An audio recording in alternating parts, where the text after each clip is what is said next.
నమస్తే అండి. నేను doctor Chandrashekhar Bendi, consultant hematologist and bone marrow transplant physician. ఈరోజు గర్భిణీ స్త్రీలలో అంటే ప్రెగ్నెంట్ లేడీస్లో ప్లేట్లెట్స్ తగ్గిపోతుంటే ఏం జరుగుతూ ఉంటుంది?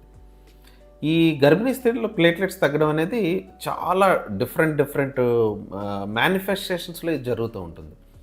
చాలా మైల్డ్ థ్రాంబోసైటోపెనియా అంటే చాలా తక్కువ మోతాదులో తక్కువ సీరియస్నెస్ ఉండే డిసీజెస్ నుంచి చాలా సీరియస్ అంటే లైఫ్ థ్రెటనింగ్ ప్రాబ్లమ్స్ వచ్చేటంత వరకు ఉండే డిసీజెస్లో ఈ ప్లేట్లెట్స్ తగ్గుతూ ఉంటాయి.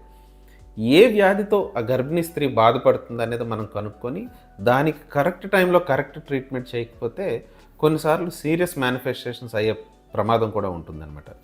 ఫర్ ఎగ్జాంపుల్, చాలా తక్కువ మోతాదులో పేషెంట్కి ఎలాంటి సిమ్టమ్స్ లేకుండా ఉండే మొట్టమొదటి ప్లేట్లెట్ తగ్గే ప్రాబ్లం గర్భిణీల్లో ఏంటంటే జెస్టేషనల్ థ్రాంబోసైటోపెనియా అంటారు. ఇది డెలివరీకి దగ్గర పడే కొద్దీ ప్లేట్లెట్స్ తగ్గడం మొదలవుతుంటాయి. అంటే 3వ త్రైమాసికంలో జరుగుతుంది. ఇందులో ప్లేట్లెట్స్ 80,000, 90,000, 1,00,000 వరకు తగ్గుతుంటాయి. అంతకంటే ఎక్కువ డ్రాప్ అయ్యే అవకాశం ఉండదన్నమాట. దీన్ని జెస్టేషనల్ థ్రాంబోసైటోపెనియా అంటారు. కొన్నిసార్లు ఐటీపీ అనే డిసీజ్ వస్తుంటుంది పేషెంట్స్లో, గర్భిణీ స్త్రీల్లో. ఐటీపీ అంటే ఏంటంటే ఇది బాడీ ఇమ్యూన్ మెకానిజమే ప్లేట్లెట్స్ని చంపేస్తూ ఉంటుంది అనమాట. ఇందులో ప్లేట్లెట్ శాతం బాగా డౌన్ అయ్యే అవకాశం ఉంటుంది. 10,000, 5,000 వరకు కూడా వెళ్ళే అవకాశం ఉంటుంది. ఇలా ఈ ఐటీపీ అనే వ్యాధిలో 20,000 లోపు ప్లేట్లెట్స్ వస్తే మనం గర్భిణీ స్త్రీల్లో ట్రీట్మెంట్ చేయడానికి పూనుకుంటాం అనమాట. అదే వాళ్ళు డెలివరీకి లేదంటే డెలివరీకి దగ్గర పడే సమయంలో అయితే ట్రీట్మెంట్ ఇచ్చి ప్లేట్లెట్స్ని 1,00,000 వరకు పెంచడానికి ట్రై చేస్తూ ఉంటాం. ఈ రెండు సింపుల్గా వచ్చే ప్లేట్లెట్స్ తగ్గే డిజార్డర్స్ ఎందులో, ప్రెగ్నెన్సీలో.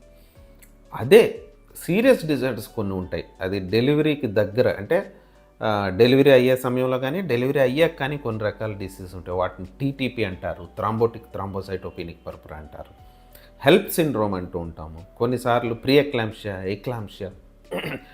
ఇలాంటి కండిషన్స్లో ఏమవుతుందంటే ఇది మైక్రో యాంజియోపాథిక్ హీమోలైటిక్ ఎనీమియా అంటారు. ఇది కొన్ని రకాల థ్రాంబోటిక్ కాంప్లికేషన్స్, బ్లీడింగ్ కాంప్లికేషన్స్ రెండు వస్తాయి. ఈ సందర్భంలో ఏమవుతుందంటే ఇలాంటి డిసీజెస్ వచ్చేటప్పుడు ఇందాక నేను చెప్పిన టీటీపీ కానీ హెల్ప్ సిండ్రోమ్ కానీ ప్రీ ఎక్లాంప్షియా ఇలాంటివి వచ్చేటప్పుడు తల్లి బిడ్డ ఇద్దరికీ కూడా ప్రాణానికి ప్రమాదం అయ్యే అవకాశం ఉంటుంది. సో హెల్ప్ సిండ్రోమ్, టీటీపీ అనే డిటెక్షన్ చేయడం అనేది చాలా ఇంపార్టెంట్ అనమాట. ఇవి చేసి ఆ డైరెక్టెడ్ ట్రీట్మెంట్ మనం ఇవ్వకపోతే ప్రమాదం అయ్యే అవకాశాలు ఎక్కువగా ఉంటాయి. సో ఇలా డిఫరెంట్ డిసీజెస్లో ప్రెగ్నెంట్ లేడీస్లో ప్లేట్లెట్స్ తగ్గుతుంటాయి. దేనివల్ల తగ్గుతుంది అనేది మనం కనిపెట్టి దానికి ట్రీట్మెంట్ చేయడం చాలా ఇంపార్టెంట్.